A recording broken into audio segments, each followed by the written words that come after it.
자, 새로운 정부가 들어서면서 여러 가지 정책들도 바뀌고 제도도 바뀌고 있는 상황인데 오늘 또 2026 세제 개편안이 공개가 됐습니다. 어떤 내용들이 있는지 저희 많은 시청자분들이 궁금해하실 것 같아서 오늘 특별히 저희가 특집 방송을 준비를 했습니다. 저희 이데일리 TV와 한국세무사회가 공동으로 이 특집을 준비해서 우리 시청자 여러분들 자산을 지킬 수 있는 방법을 하나씩 차근차근 알려드리도록 하겠습니다. 자, 일단은 말씀드린 것처럼 오늘입니다. 정부가 세제 개편안 2026 세제 개편안을 발표를 했습니다. 어떤 내용들이 들어있는지 굉장히 많은 내용들이 지금 들어가 있는데 일단은 전체적인 방향성 그리고 그 안에 추진되는 기본 방향들을 좀 정리해 드리면서 시작해 보도록 하겠습니다. 일단은 올해 세제 개편안의 정책 목표는 대체불가 대한민국을 위한 경제 대도약 지원이라는 모토를 가지고 이렇게 세제 개편안을 준비했고 이것에 큰 방향성을 두고 그 안에 추진 기본 방향들이 크게 4가지로 나뉘어져 있었습니다. 첫 번째는 일단 반도체 호조 넘어 잠재 성장을 반등 지원하는 이런 추진 방향, 첫 번째 방향이고요.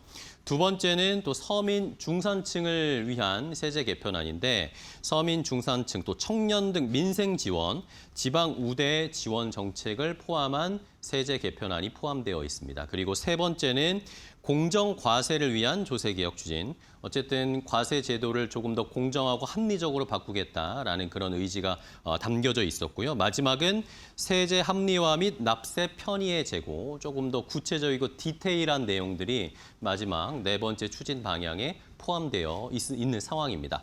자, 이렇게 전체적으로 세제 개편안을 추진하다 보면 부동산, 우리 주식, 또 상속 증여하시는 분들의 앞으로 생각하셔야 할 것도 많고요. 금융 투자적인 시장 측면에서도 이번 세제 개편안의 내용들이 들어가 있기 때문에 그러면 여기에서 어떻게 직접적으로 영향을 주고 우리 투자하시는 시청자분들에게 어떤 것들을 잘 살펴보고 내가 대비를 해야 할지 그럼 이제 자세하게 그 내용을 알아보도록 하겠습니다.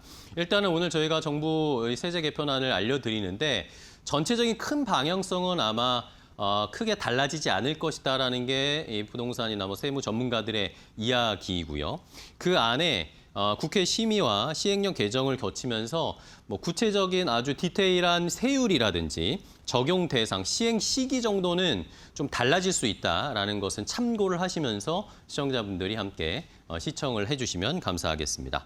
자, 그럼 이제 전문가와 함께 더 자세하게 이야기를 나눠보겠습니다. 그래서 오늘 한국세무사회 조세제도연구위원회에 이강호 위원장을 모셨습니다. 위원장님 안녕하세요. 반갑습니다. 안녕하세요.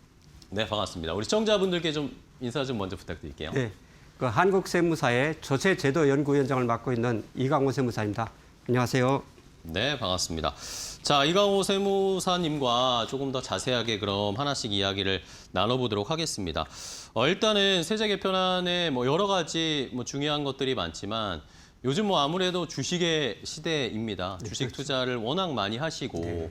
주식에서도 수익을 내는 것도 중요하지만 여기에서 또 저희가 세금과 관련된 이 이슈들이 많이 정부에서도 언급이 되고 대통령도 언급을 하고 이랬으니까요. 그러면 이번에 주식 투자에 영향을 줄 수 있는 세제 좀 바뀐 내용 어떤 것들이 있는지 먼저 좀 정리해 주실까요? 네, 말씀드리겠습니다. 상당히 중요한 내용이 바뀌었는데요. 우선 이 주식에 대해서 주식이 계속적으로 이제 상승이 안 되는 이유가 그 주가 누르기라는 그 문제 때문에 있었습니다. 네. 그 부분하고 또 그리고 이제 그 금융세제 관련해 가지고 자기 주식에 대한 이 처분 문제 이 부분에 대해서 설명드리도록 하겠습니다. 네. 예, 수년 동안 우리나라 주가가 그 상당히 저평가되어 있었습니다. 그 이유가 뭘까요? 이 부분에 대한 해답을 정부에서는 이번 세제 개편을 통해서 제시해주고 있습니다. 우선 그 표에서 보시다시피 네. 코스피 같은 경우에는 그 62.2%가 저 PBR이라고 하죠. PBR이라는 것은 시가총액을 주가로 나눈 부분인데 결국 그 0.8배라는 것은 1주당 가치가 순자산 가치의 80%밖에 차지하지 않는다는 겁니다. 네. 그리고 코스닥 같은 경우는 41.4%로 상당히 이제 저평가돼 있는 거죠. 이러다 보니까 해외 주식 시장보다는 우리나라가 상당히 이 개미 투자자들이나 국민들한테 여러 가지 문제점을 많이 제기해 왔었습니다. 이 부분에 대해서 이번 세제 개편에서 어떻게 바뀌었는지 그 부분에 대해서 말씀을 좀 드리겠습니다. 결국에는 자산 대비해서 주가가 낮게 평가되어 있는 저PBR주들이 많은데 이것을 해소하기 위해서 어쨌든 이번 세제 개편안에서 이 저PBR주들을 PBR을 올릴 수 있는 그런 여건들을 좀 만들겠다는 예, 거죠. 그렇죠. 예. 저 PBR 주의 특징이 뭐 때문일까? 이 부분에서 가장 중요한 그렇죠. 부분이거든요. 예. 네. 다음 화면을 보겠습니다. 네. 그 원인이 뭘까요? 그 원인은 여러 가지 원인이 있겠지만은 현행 세법에 보면은 문제점이 네. 있습니다. 지금 상장 주식 같은 경우는 평가를 평가 기준일, 여기서 평가 기준이라는 것은 상속이나 증여하는 시점이거든요. 네. 그 시점 전후 각 2개월간 거래소 종가 평균 그거로 하도됐는데 예를 들어서 만약에 대주주가 자녀한테 증여를 하고 싶을 때 그 최종 거래일 그 평가 기준일 시점에 주가를 만약에 낮게 한다면은 부에 이전이 쉽게 될 수 있겠죠. 그렇죠. 그러다 보니까 현행 상속증여세법에서도 평가 기준일 전후 2개월의 종가 평균, 그러니까 결국은 4개월이거든요. 네. 이렇게 규정이 돼 있는데 또 그래도 이것을 가지고 이제 대주주들이 주가를 조작한다는 겁니다. 그 낮게 했다가 나중에 그 평가 기준일 증여를 하고 그 이후에 주가를 올린다는 거죠. 그죠. 예, 그러면 이런 부분들이 결국은 투자자들한테 상당히 이제 불이익을 얻기 때문에 이 부분에 대해서 개정을 한다는 겁니다. 그래서 이 개정안을 보면은 네네. 어떻게 바뀌었죠? 어떻게 바뀌었냐면은 일단 원칙적으로 시가로 평가합니다. 지금 방금 설명드렸던 그런데 주가 누르기로 추정되는 경우 그 기준을 세법 개정안에 들어와 있는데요. 저 PBR주가 최근 1년 중 12개월의 PBR이 업종별 하위 25%, 코스닥은 10%, 이 경우에는 주가 누르기로 추정을 합니다. 네네. 그리고 그 외에는 뭐 1년간 중복 상장이라든지 또는 교환 사채 발행 이런 것을 통해서 주가를 누를 수가 있죠. 이럴 경우에는 주가 누르기로 추정이 되기 때문에 네. 이 부분에 대해서 우리 회사는 주가 누르기 아니다. 이것은 기업이 입증을 해야 된다는 거죠. 그래서 이 부분을 무조건 하는 것이 아니고 주식에 대해서 평가심의위원회에서 이것이 만약에 추정 그 주가 누르기로 혐의가 있다.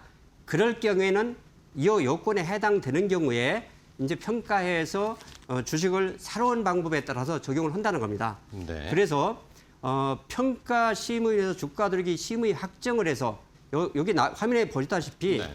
저 PBR 요건 해당 시 즉 평가 기준일 전후 2개월 평균액의 1.3배로 가중치를 줍니다. 그리고 평가 기준을 소급해서 6개월 1년 해가지고 그 평가 기간을 상당히 늘리면은 네. 이 주가 누르기를 할 수가 없게 되겠죠. 그러다 보니까 결국은 주가 누르기를 통해서 주식이 상승을 억제하는 그런 것들을 못하게 세법에서 하겠다 이 의미입니다. 네, 알겠습니다.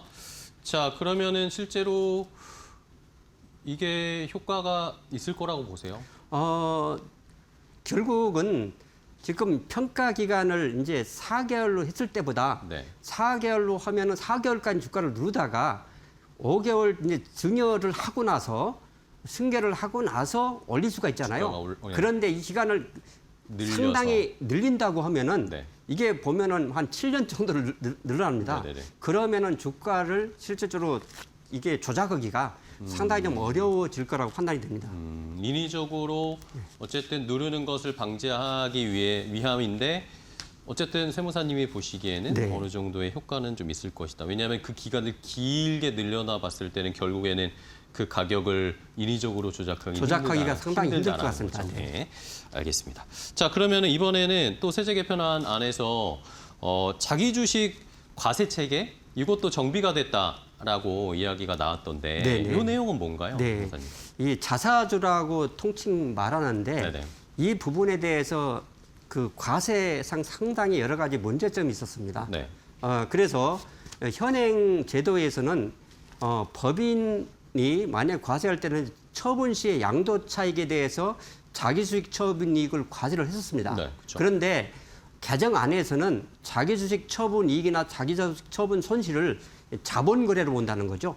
따라서 과세 대상, 법인세 과세 대상을 제외하고 그리고 이 주주에 대해서는 현행 규정에서는 만약 소각 목적이라면은 이걸 의제 배당으로 과세를 합니다. 그런데 처분 목적이라면 양도 차익으로 과세하거든요. 네. 그럼 그 차이가 뭐가 있느냐? 결국은 이 의제 배당으로 한다고 하면은 이게 누진세율 적용입니다. 최고의 45%까지 세율 적용되는 데 비해서 이 양도소득으로 과세한다고 하면은 20% 정도가 과세가 되거든요.